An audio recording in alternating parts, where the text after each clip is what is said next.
Assalamualaikum warahmatullahi wabarakatuh. Kali ini saya akan membagikan sebuah kisah atau cerita itu dari seorang yang sangat soleh sekali di daerahnya. Orang ini menceritakan sebuah kisahnya, yaitu sebuah mimpi beliau ini itu um, sangat sekali mengabaikan dari mimpi-mimpi yang pernah ia alami. Bahkan sampai terjadi 3 kali. Beliau ini bermimpi bertemu dengan Rasulullah, tetapi beliau ini tidak menggubrisnya. Sekali dia bermimpi, dia diabaikan. Kedua, dia bermimpi kembali, diabaikan. Nah, mimpinya itu seperti ini loh. Mimpi beliau itu, beliau bermimpi suruh bangun, wahai orang yang soleh, bangun dan pergilah umroh. Nah, beliau ini suruh pergi umroh tapi diabaikan. Nah, mimpi berikutnya, mimpi yang kedua itu, mimpi lagi bertemu beliau. Mimpi beliau itu, dia mimpinya hampir sama, bangun dan pergilah umroh, sampaikan kepada si fulan bahwa si fulan itu adalah ahli surga. Beliau ini masih dalam mimpi yang kedua ini, tetap dia mengabaikan mimpinya itu, tetap dia abaikan mimpinya itu. Mungkin kalau kayak kita, waduh, sudah sangat senang sekali ya bermimpi baginda Rasulullah, tapi beliau ini sampai 2 kali masih tetap mengabaikan dalam mimpinya itu. Nah, dalam mimpi yang ketiga itu, mimpinya sama seperti yang tadi itu. Mimpi beliau itu sama, bangun dan pergilah umroh. Mungkin yang mimpi yang ketiga ini dia agak tergugah. Artinya, siapa sepulan ini kok sehingga sampai 3 kali baginda itu menyuruh saya menyampaikan ahli surga kepada si fulan. Lantas pergi saya pergi umroh sendiri, saya pergi berangkat sendiri ke sana umroh. Setelah itu saya mencari si fulan tersebut yang kata baginda itu dia ahli surga. Dan di kampung tersebut memang orangnya orang soleh soleh semua. Tidak ada yang mukanya itu bercahaya gitu loh, tidak ada yang mukanya musam hitam atau mengerikan, itu tidak ada. Ini mukanya bagus-bagus lah, mukanya ceria. Kayak seperti orang yang bercahaya itu seperti apa sih ya, muka yang selalu berwudu itu, ya, bersih gitu loh. Nah, jadi saya bertanya ke sana kemari itu, akhirnya ada seseorang yang mengatakan kepada saya, "Bapak mencari siapa? Saya melihat kok keliling-keliling seperti yang dicari," gitu loh.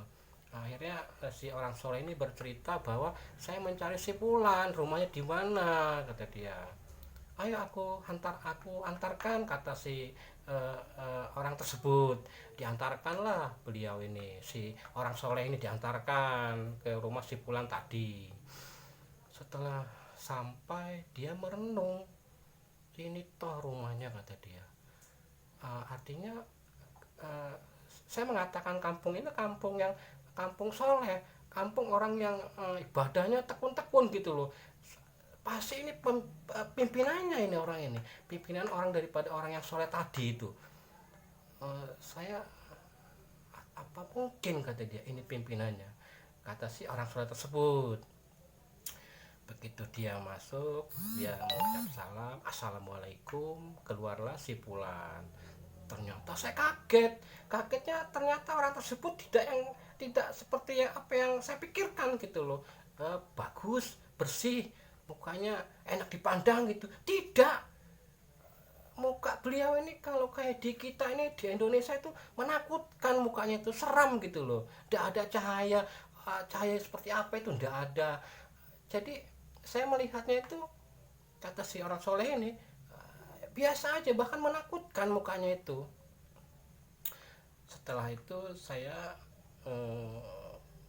ngobrol dengan beliau ini, si Fulan ini. Saya bermimpi dengan baginda Rasulullah. kata si orang soleh, bahwa beliau mengatakan bapak ini adalah salah satu ahli surga dalam mimpi saya itu. Lantas apa coba? Si Fulan ini tertawa dan mengatakan, kamu salah alamat, saya ini banyak berbuat maksiat, banyak berbuat dosa, tidak mungkin saya itu ahli surga, tidak mungkin lah, di luar sana banyak yang ahli ibadah ketimbang saya itu tidak ngapa-ngapain. Saya bilang, saya hanya apa ya namanya, banyak berbuat dosa, banyak berbuat maksiat saya ini, kata si Fulan. Tidak pak, masa saya bohong, masa saya salah alamat, saya baru pulang umroh ini pak, kalau saya bohong nggak mungkin, kata dia, karena dalam mimpi saya itu ya bapak inilah, kata ya, si ahli surga tersebut. Tidak mungkin pak, saya ini tidak ngapa-ngapain kok, kata dia, kata si Fulan tersebut. Lantas setelah ngobrol panjang nih si Fulan dengan si orang soleh tersebut, lantas si orang yang soleh ini mengajak si Fulan pergi umroh. Berangkatlah dia berdua. Setelah sampai di sana itu dia dia menangis, dia menangis menangis terseduh-seduh, menangis si Fulan ini menangis, dia menangis terisak-isak lah, dia menangis. Dan orang-orang sekitar sini pun ikut bersedih, menangis, terharu gitu loh. Saya pun ikut menangis, kata orang soleh tadi, saya ikut menangis, tapi saya tidak yang dikira orang sekitar. Saya menangis bukan karena melihat Mekah, bukan karena melihat Ka'bah, saya menangis terharu melihat beliau ini loh. Saya apa ya namanya, nangisnya itu beda gitu loh. Lantas setelah sampai di Mekah, dia sujud sujud di depan Ka'bah itu. Nah, disitulah dia terakhir berhenti menangis. Dia tidak menangis lagi. Kok bapak ini sujud tetapi kok tidak menangis? Tadi nangisnya saya lihat terseduh-seduh. Mengapa demikian, kata dia. Begitu saya tengok, innalillahi, beliau telah meninggal dunia dalam sujudnya. Innalillahi wa inna ilaihi raji'un. Nah, disitulah gambaran bahwa mimpi saya tersebut, kata orang soleh itu, inilah yang ditunjukin Rasulullah bahwa beliau ini ahli surga. Nah, jadi saya tadi lupa mengatakan beliau ini tidak ngapa-ngapain gitu kan. Tidak ngapa-ngapain, ternyata beliau ini semasa hidupnya itu tinggal berdekatan dengan orang yang baru meninggal dan meninggalkan anak-anaknya. Nah, dari situlah beliau itu bekerja, tetapi sebagian hasil kerja dia itu, atau istilahnya 50% hasil dia bekerja itu dia bagi ke anak-anak tadi dulu, anak yatim tadi itu dia bagikan ke beliau itu. Sampai menjelang ajal tuh dia masih membagikan. Jadi kisah di sini dia itu emang tidak terlalu tekun dalam beribadah, tetapi dia sangat peduli dengan sesama. Peduli dengan sesama artinya apa? Di situ dia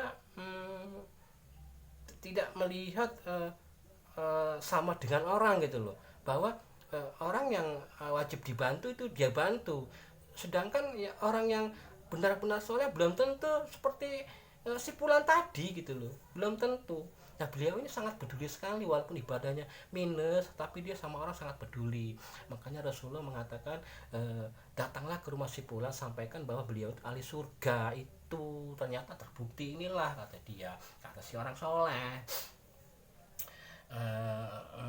Lantas dia pun menangis terseduh-seduh melihat di dalam mimpi tersebut itu.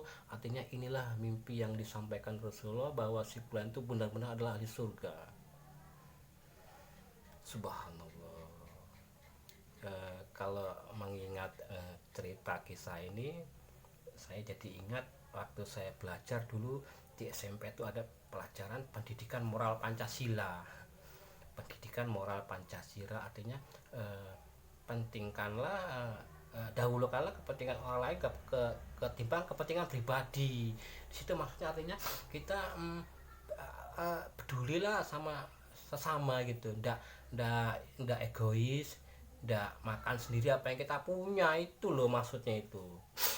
Jadi simple, bukan artinya kita eh, mengecilkan orang yang taat beribadah, taat bersedekah, ke masjidnya banyak, atau dia bendahara masjid atau imam masjid.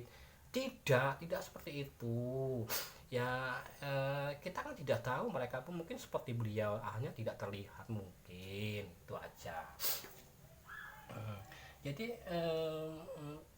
filosofi di sini memberikan pelajaran kepada kita umat Islam itu, ayolah kita eh, di samping kita rajin ibadah, rajin sholat, ya ringan tanganlah saling membantu kepada sesama. Tidak boleh saling berebut. Kalau kayak sekarang berebut kekuasaan tuh tidak boleh ya, sampai merugikan orang. Jikalau orang kita bertetangga, terus ada orang yang lagi ribut, kita ambil kesempatan, itu tidak boleh. Tidak boleh, kalau bisa dilerai, jangan sampai mereka ribut, apalagi sampai mereka berantakan gitu loh, sengsara, itu tidak boleh. Itu ya Allah, itu tidak ada gunanya. Ibaratnya kita sholat 1000 tahun gitu, seribu rakaat tuh tiap malam, itu tidak berguna seperti itu. Iya, yang penting hablum minannasnya itu paling utama. Karena ibaratnya itu, kalau kita minta ampun sama Allah itu Allah itu sangat maha pengampun. Tapi kalau kita ke manusia, kalau manusia itu belum memaafkan, itu tidak bisa sepanjang umur dia, itu tidak bisa, itu tidak ada kata ampun. Kecuali eh, kita itu udah saling memaafkan. Beda dengan yang maha kuasa. Maha kuasa tuh maha pengampun.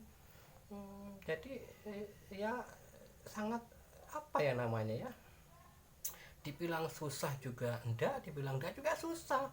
Sabar itulah kita menghadapi hidup di dunia ini. Enggak boleh saling eh, siapa aku, enggak boleh seperti itu. Allah ya Allah. Allahumma sholli ala sayyidina Muhammad wa ala ali sayyidina Muhammad.